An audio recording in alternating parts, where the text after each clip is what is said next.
The Python visualizer has limitations. It does not allow import statements, and it stops tracing after 500 steps.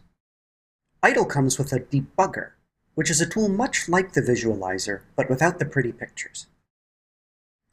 Here we see functions convert to minutes and convert to seconds, which we explored in last week's lectures.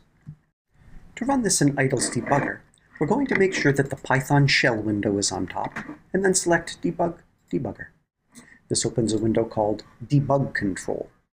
I am now going to resize this so that we can see everything as we execute. We're going to check the checkbox for source. Then we're going to come back here to our module that we want to debug and select Run, Run Module. This middle area displays the call stack, or at least the functions that have been called. Down here are the variables inside the current call. Notice that the variable for built-ins is there, as are three other variables that we haven't discussed yet in this course.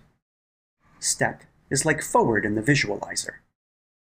We'll define our two functions. Notice we have variables down here for them, referring to functions.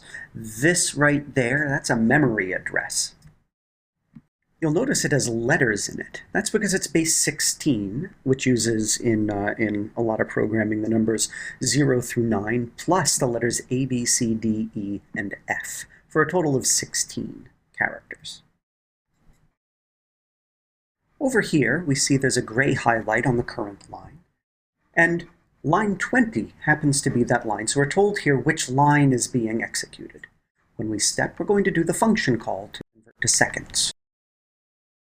We only have parameter num hours available so far inside convert to seconds. If we want to see the variables in the module, we can just click there, and that switches the view for the locals pane, the local variables. We'll go back to convert to seconds and step into the call to convert to minutes.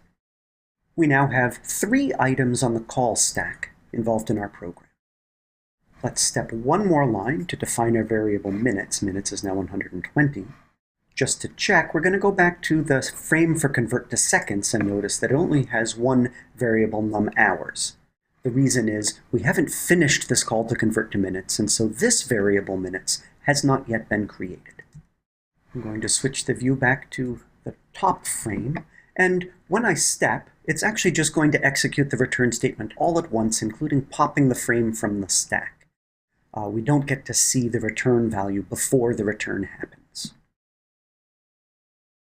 So we're back in convert to seconds. We're about to evaluate 120 times 60 and assign the result to seconds. There we go, 7,200, and we're going to return 7,200. Back to this call to convert to seconds, and it's going to create a variable seconds in the stack frame for the main module. Switching our view back and clicking step causes our program to end because this was the last statement in the program. Let's switch back to there and notice that we do have a variable seconds that's been created.